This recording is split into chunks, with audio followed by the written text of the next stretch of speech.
독일이 이렇게 무너질 수 있다고요? 베를린 한복판에서 82세 할머니가 얼어 죽어가고 있었습니다. 섭씨 7도 거실에서 담요 3장을 뒤집어 쓴 채 떨고 있던 그레타 할머니.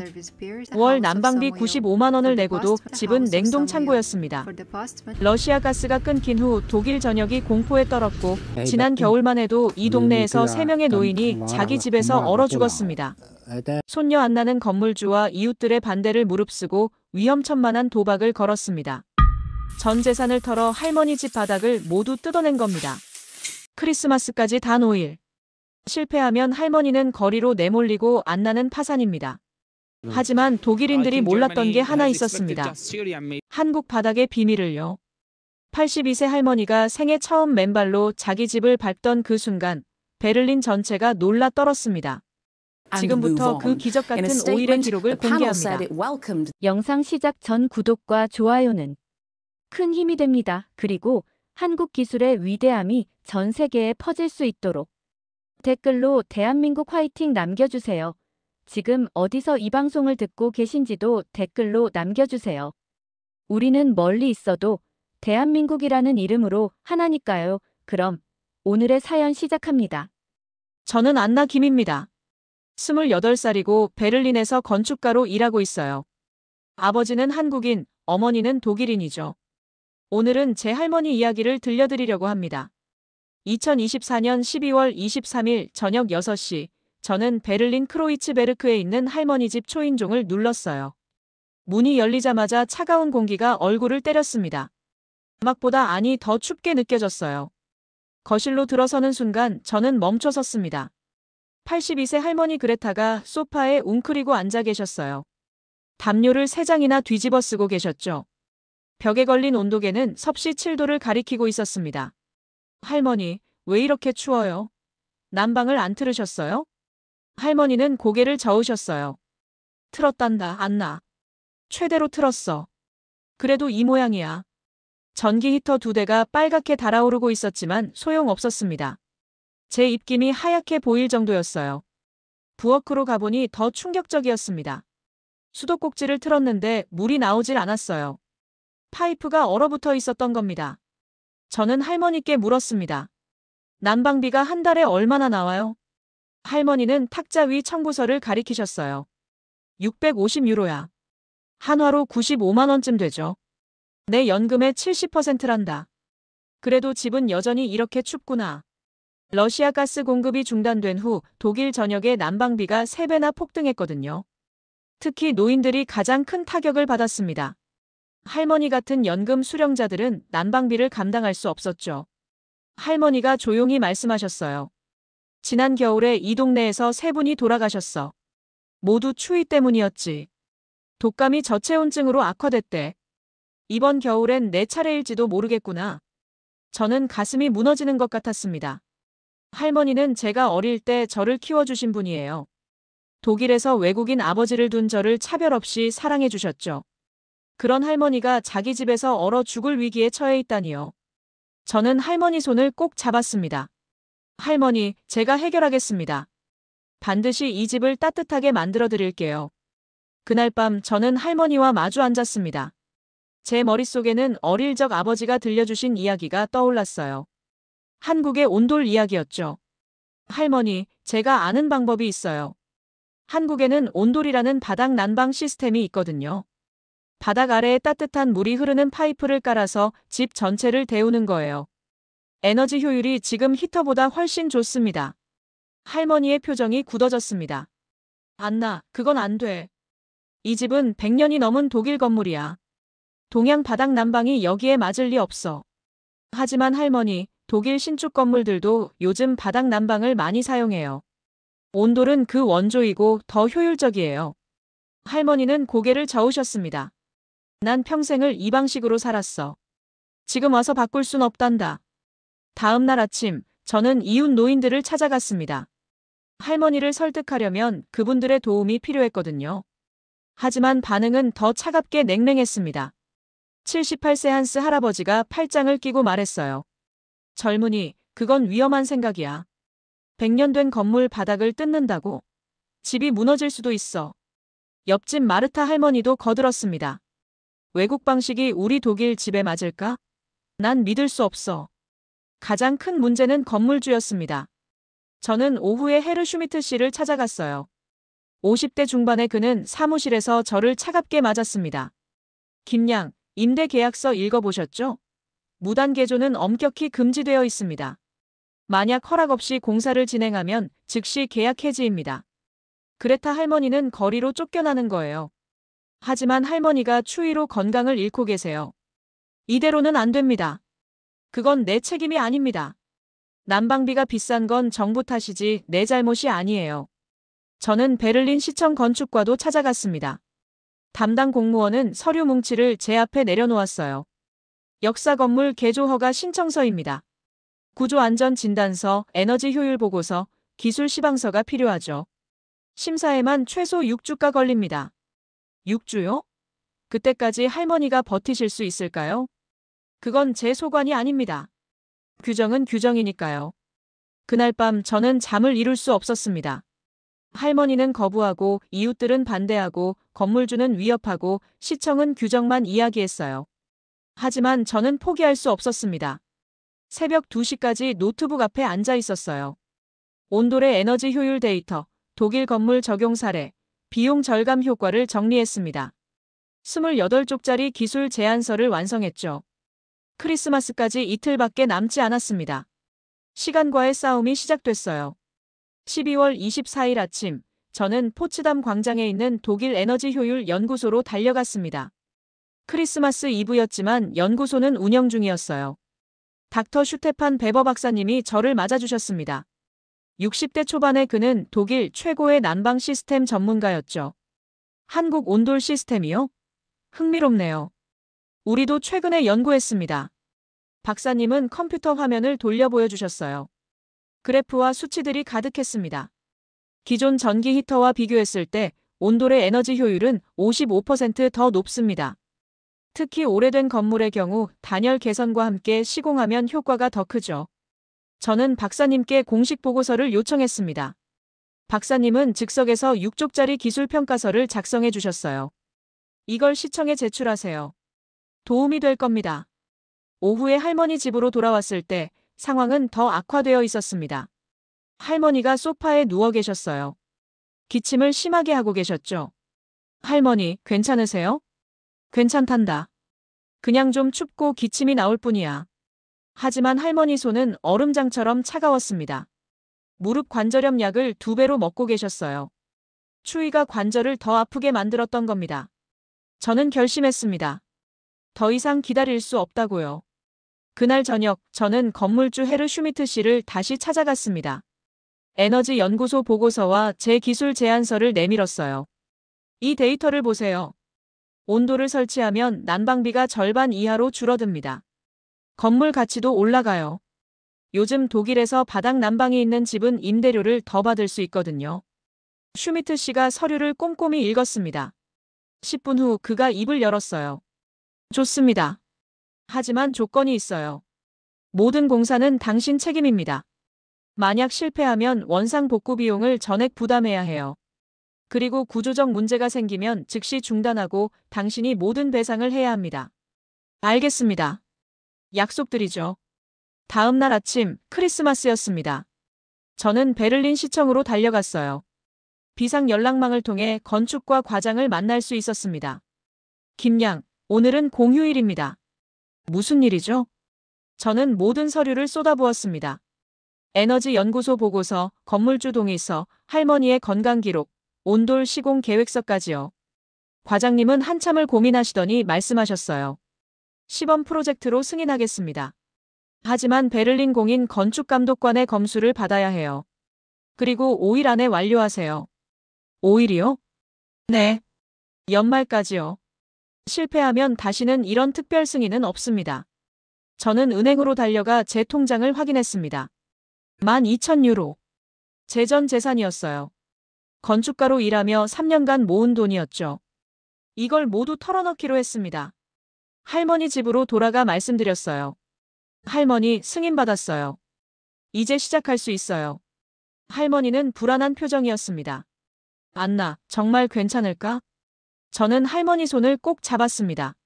믿어주세요, 할머니. 제가 반드시 성공시킬게요. 5일.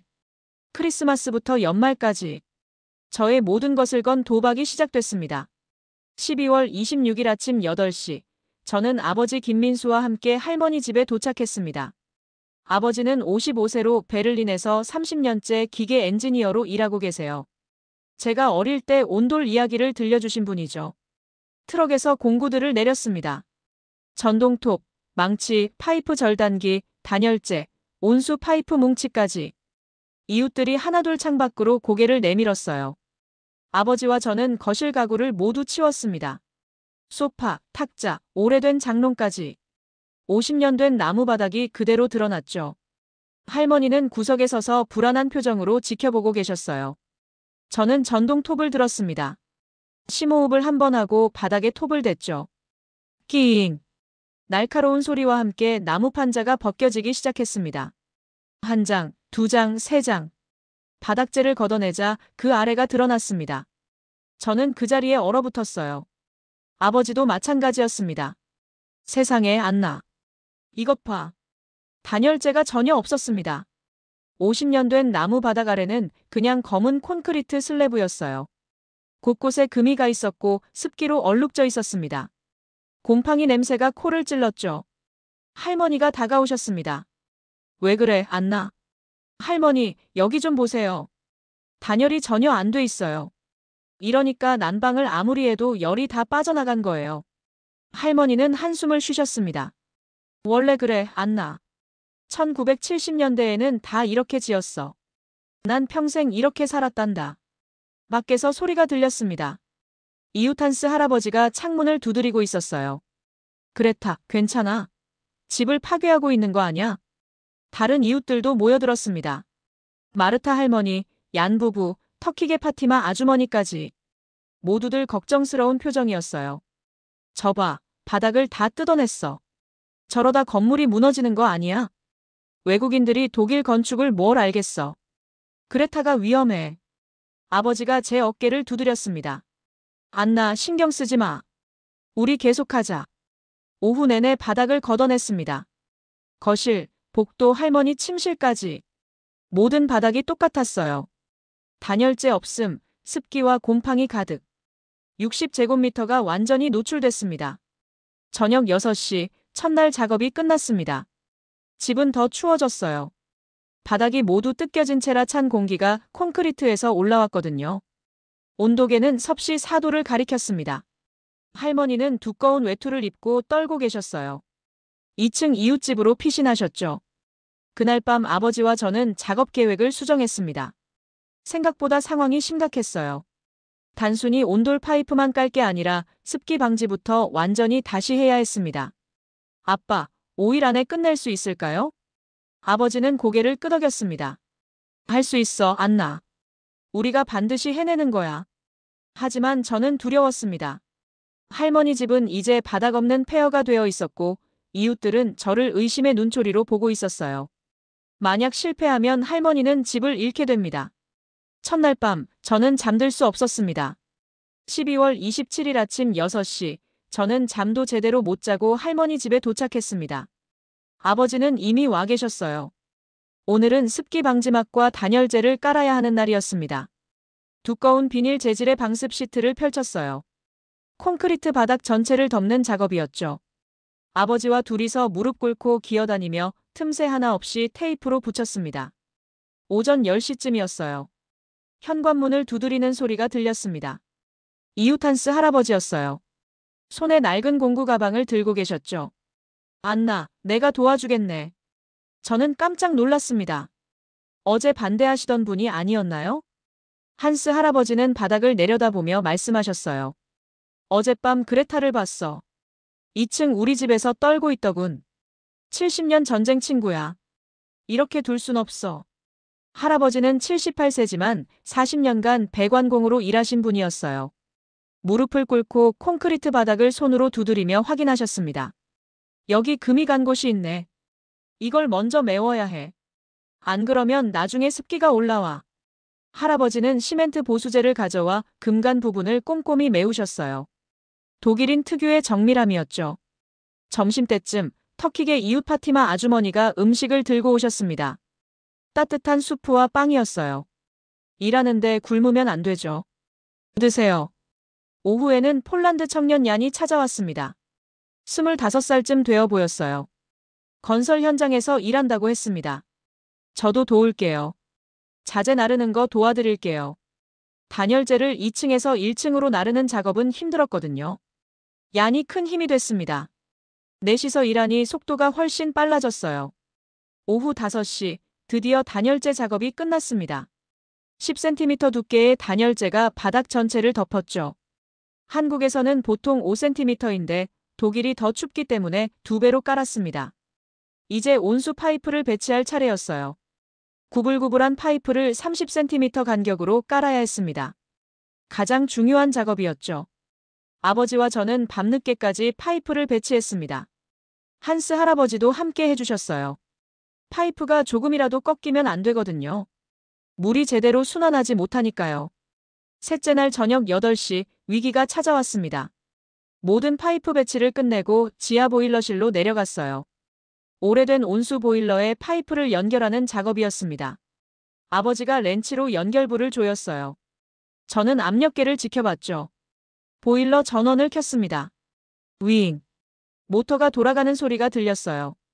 하지만 5분이 지나도 압력이 오르지 않았습니다. 안나, 이상해. 물이 순환을 안 해. 한스 할아버지가 파이프를 따라 손으로 만져보셨어요. 온도가 오르지 않고 있었습니다. 어딘가 막혔거나 새고 있어. 우리는 3층 건물 전체의 파이프를 다시 확인해야 했습니다. 60m가 넘는 파이프를 일일이 손으로 만지며 점검했어요. 밤 11시, 저는 거실 구석에서 이상한 소리를 들었습니다. 물이 뚝뚝 떨어지는 소리였어요. 아빠, 여기요. 파이프 연결 부위에서 물이 새고 있었습니다. 제가 연결할 때 너무 서둘러서 제대로 조이지 못한 거였어요. 바닥에 물이 고이기 시작했습니다. 저는 그 자리에 주저앉았습니다. 셋째 날 밤, 우리는 실패 직전이었어요. 12월 28일 새벽 2시, 저는 물이 새는 파이프 앞에 무릎을 꿇고 있었습니다. 손전등을 비추며 연결 부위를 확인했어요. 제 실수였습니다. 너무 서둘러서 체결 너트를 제대로 조이지 못한 거였죠. 한스 할아버지가 옆에 쪼그리고 앉으셨습니다. 안나, 자책하지 마. 고칠 수 있어. 할아버지는 렌치로 연결 부위를 풀고 다시 조였어요. 파이프 안쪽에 테프론 테이프를 감아서 밀폐력을 높이셨죠. 40년 경력의 솜씨였습니다. 자, 이제 다시 해봐. 아버지가 보일러를 다시 켰습니다. 이번에는 압력계 바늘이 천천히 올라갔어요. 물이 새지 않았습니다. 5분 후 파이프를 만져보니 미세하게 따뜻해지기 시작했어요. 됐어요. 순환되고 있어요. 새벽 3시, 우리는 서로 손을 마주쳤습니다. 한 고비를 넘긴 거였죠. 하지만 몇 시간 못 자고 다시 일어나야 했어요. 오전 8시, 넷째 날 작업을 시작했습니다. 오늘은 온돌 파이프 위에 시멘트를 부어 고르게 펴는 날이었어요. 얀이 시멘트 포대를 날랐고 아버지와 한스 할아버지와 저는 시멘트를 섞었습니다. 회색 반죽이 바닥 전체에 펼쳐졌죠. 파이프를 완전히 덮어야 했어요. 오전 11시쯤 현관문이 세차게 열렸습니다. 건물주 헤르 슈미트였어요. 얼굴이 붉게 상기되어 있었습니다. 김양, 당장 멈춰요. 저는 시멘트 흙손을 든 채 일어섰습니다. 무슨 일이세요? 아래층 입주자가 항의했어요. 밤새 물 새는 소리가 들린다고요. 벽이 젖었대요. 당신들이 파이프를 잘못 설치한 거 아니에요? 아니에요. 그건 어젯밤에 고쳤습니다. 지금은 아무 문제 없어요. 증명할 수 있어요? 아래층으로 같이 내려갑시다. 우리는 1층 아래 지하 세대로 내려갔어요. 정말로 천장 구석에 물기가 있었습니다. 하지만 새로운 물은 아니었어요. 오래된 얼룩이었죠. 한스 할아버지가 손으로 만져보셨습니다. 이건 옛날 것이네요. 이 건물은 원래 습기가 많았어요. 새로 생긴 물자국이 아닙니다. 하지만 슈미트 씨는 고개를 저었어요. 안 돼요. 너무 위험해요. 당장 공사를 중단하세요. 원상 복구하고 나가세요. 그 순간 계단에서 목소리가 들렸습니다. 할머니였어요. 지팡이를 짚고 천천히 내려오고 계셨죠. 헤르 슈미트, 내 집이에요. 내가 결정합니다. 그레타 할머니, 하지만 건물 안전이.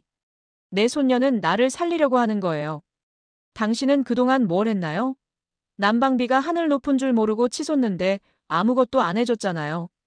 저는 할머니가 이렇게 강하게 나오시는 걸 처음 봤어요. 할머니는 평생 조용하고 순종적인 분이셨거든요. 할머니가 계속 말씀하셨습니다. 내 집에서 내가 얼어 죽어도 상관없단 거예요? 손녀가 날 도와주겠다는데 왜 막아요? 슈미트 씨는 당황했습니다. 그레타 할머니, 그게 아니라. 정오쯤 베를린 시청 건축감독관이 도착했습니다. 급하게 안전검사를 실시한다고 했어요. 40대 중반의 여성 감독관이었습니다. 김양, 구조 안전을 확인하겠습니다. 감독관은 콘크리트 슬래브를 두드려보고 벽의 균열을 확인하고 파이프 배치도를 검토했어요. 30분간의 긴장된 시간이었습니다. 합격입니다. 구조적 문제는 없어요. 계속 진행하세요. 하지만 조건이 있습니다. 24시간 안에 완료하세요. 내일 저녁 6시까지 최종 검수를 받아야 합니다. 24시간. 아직 시멘트 작업도 안 끝났고 마루를 깔아야 하고 보일러 최종 연결도 남았어요. 감독관이 떠나고 슈미트 씨도 못마땅한 표정으로 돌아갔습니다. 할머니는 제 손을 꼭 잡으셨어요. 안나, 고맙구나. 넌 정말 용감해.